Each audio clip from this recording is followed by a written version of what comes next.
So Joe Dumars was on a podcast recently, and I feel like he did a very good job giving a little bit of insight into his mind on what his approach is for this Pelicans team and what direction that he's going to take to better this team in the future. So we're going to break that down right now in the Pelicans Scoop. Cue my music. This is the Pelican Scoop with Jordan Kitchens, breaking down everything under the sun about your New Orleans Pelicans. Smash that like button, leave a comment, and subscribe to stay on top of your Pels content. Now, running point, here's Jordan. What is good, YouTube? Welcome back to another edition of the Pelican Scoop. I am your host with the most, Jordan Kitchens, and ladies and gentlemen, happy Monday.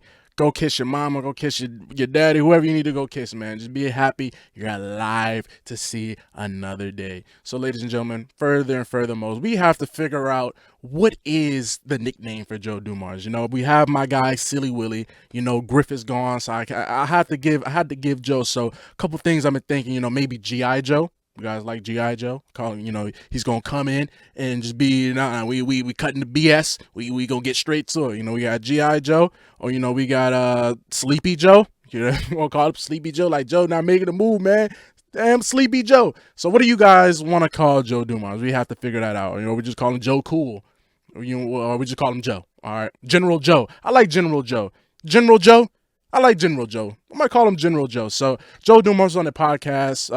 BJ Armstrong, the point guard, used to play for the legendary Bulls teams in the 90s, and he was on that podcast, and he gave a little bit of insight on what he thinks the direction of the NBA is going to go, the direction he wants to take with this Pelicans team, you know, the type of mindset he wants to install into this team. That's why I like the General Joe name. So furthermost, the first clip, this is what Joe Dumars had to say basically about the direction of where does he think the NBA is going to go? Because he's been an executive for the last 10 plus years. So he's been able to sit back and really watch the landscape and whatnot. So this is what he says about the landscape and what direction he wants the Pelicans to go. Now that you are in this position, can you give us some insight on what direction the game is going to go in as you now begin to get familiar with your team, the league?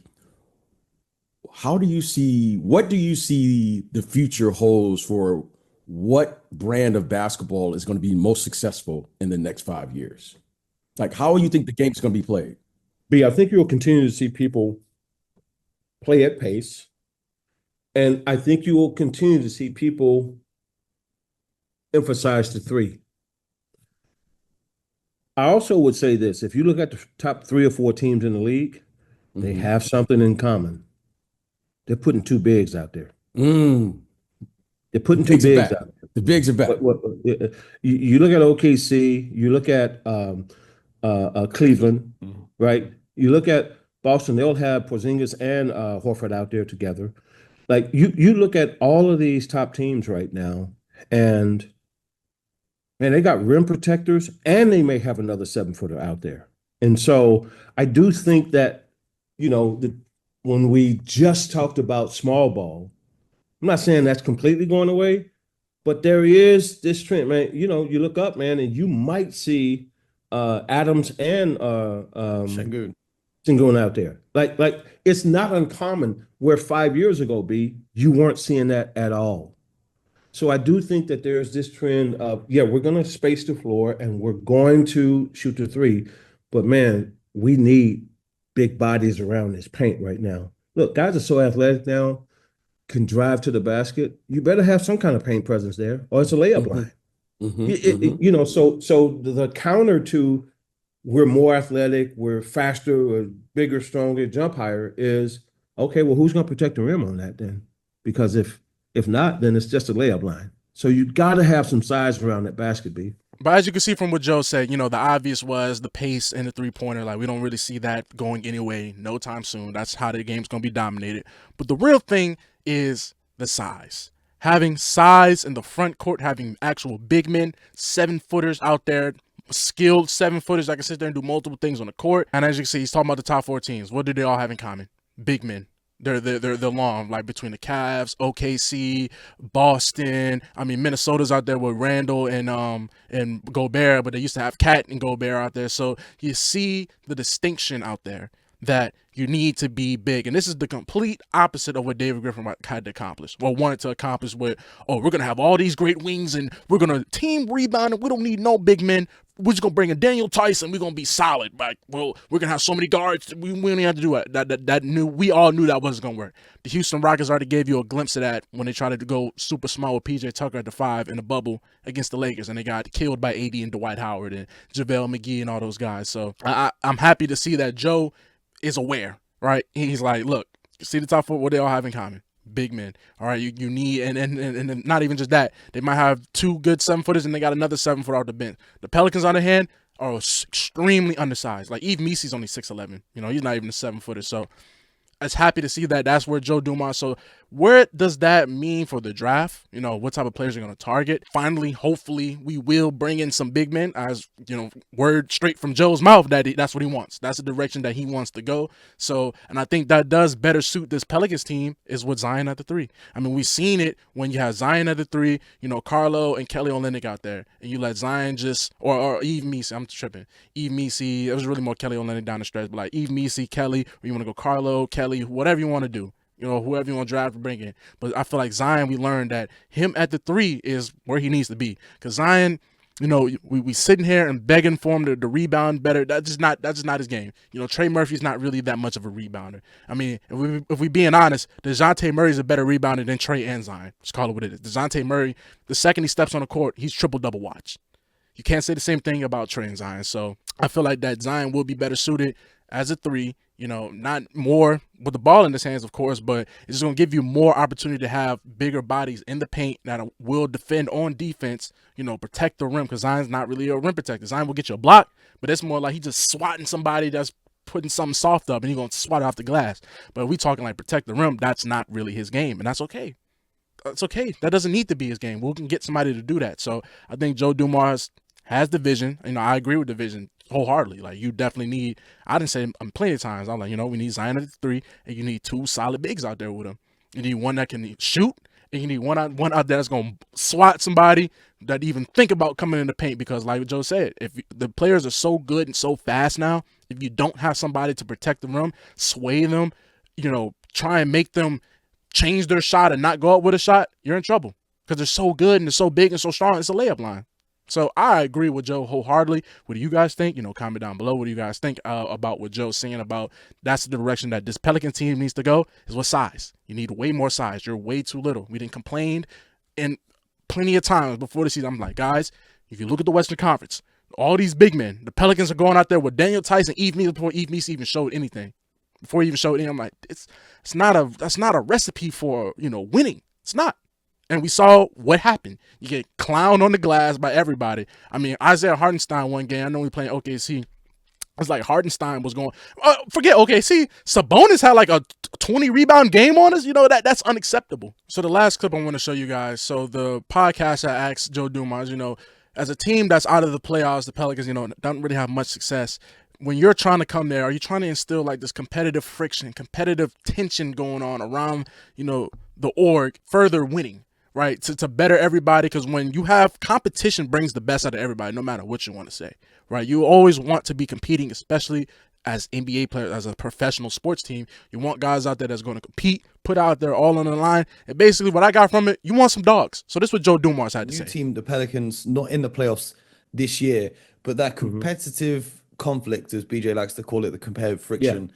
Is that going to be your point of emphasis in what you bring to the organization now? Because I feel like the Pelicans for a long time, they haven't had too much of an identity, and bringing that toughness that you brought to Detroit all those years as a player and as an executive, is that going to be your main priority when you're building out this roster and building out this team? We intend to have competitive tension now.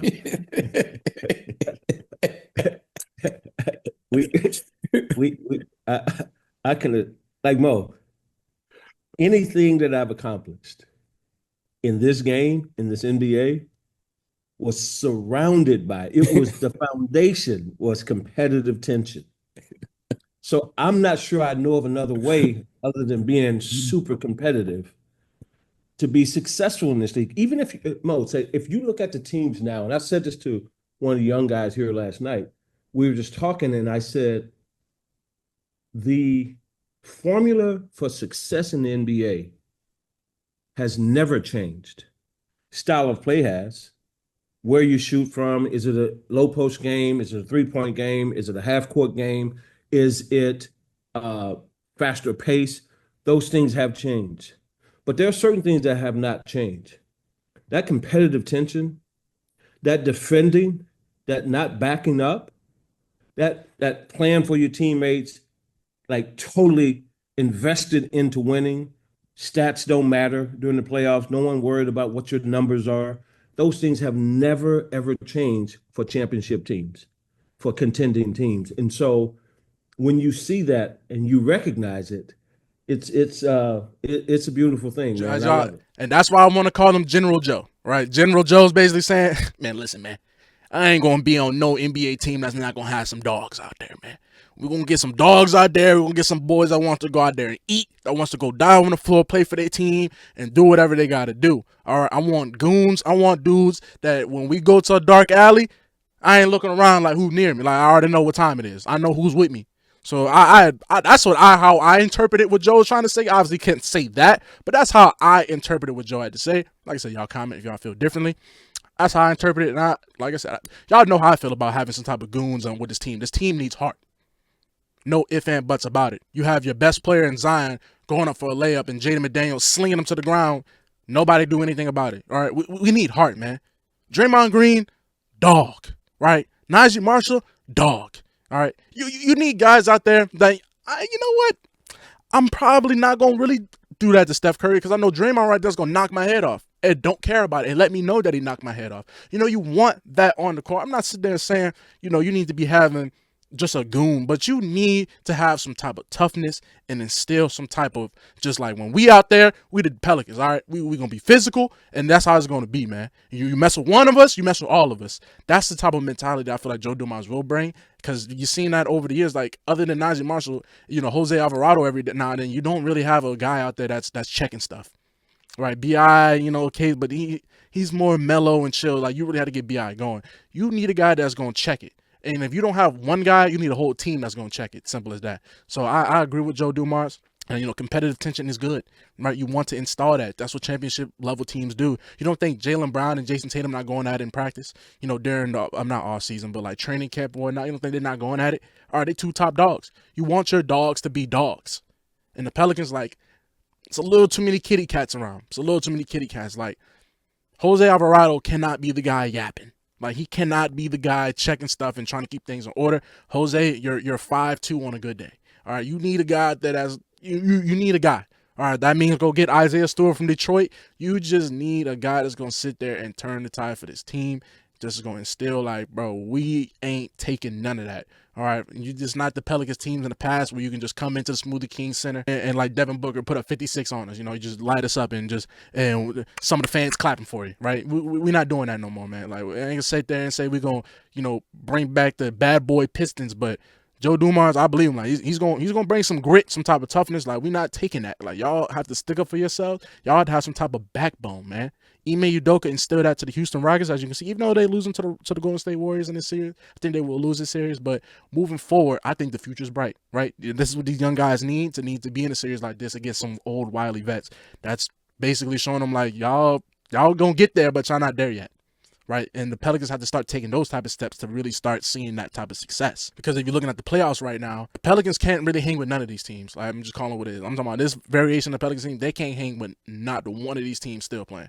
That's why they're not in the playoffs. Obviously, oh well, duh, they're not in the playoffs. But you're just seeing you're not there yet. Even with help, I just don't see that type of fire that these teams have been playing with, you know, between the Lakers and Minnesota series. You're seeing Anthony Edwards going at LeBron, you know, even with Paolo and the Magic, you know, they going down, but Paolo, he's still thugging it, right? Him and Franz, they still thugging it. Even though they're going to defend the champs, but this is still good reps over time that's going to build up. And I feel like the Pelicans, for them to start winning, they have to start getting these reps in the playoff scenarios and situations like this where it's win or go home, or, you know, we can't be down 3-1, or, you know, we go into the hostile environment. We got to find a way to perform, right? This not we just not watching the Pelicans perform on a March on a Wednesday in San Antonio, right? I'm talking like real playoff basketball, all eyes watching, millions watching, prime time slot. those are the type of reps that the Pelicans have to start taking to become a better team. That's the only way. You don't just sprout up and be good and just boop. Like you have to really take your lumps and then you get over the hump. And once the Pelicans start doing that, then we really can start talking about, championship aspirations. But until then, we have to start from ground up, right? Joe Dumars going to try and steal some toughness. Hopefully they can I don't even know what a successful season is for the Pelicans next year, because you're going to be down a couple guys going into the year. So we shall see, man. Or they're going to keep Willie Green. I don't know. But I feel like Joe Dumars did say some good things, so I'm going to shine some light on that. So y'all let me know down in the comments, what do you guys think about what Joe Dumars had to say? What do you guys think about, does the team need some dogs? Obviously, I know you guys are going to say that. But, just let me know. I'm all ears anyway. So I've been your boy, Jordan Kitchens, and I'm signing out. Peace.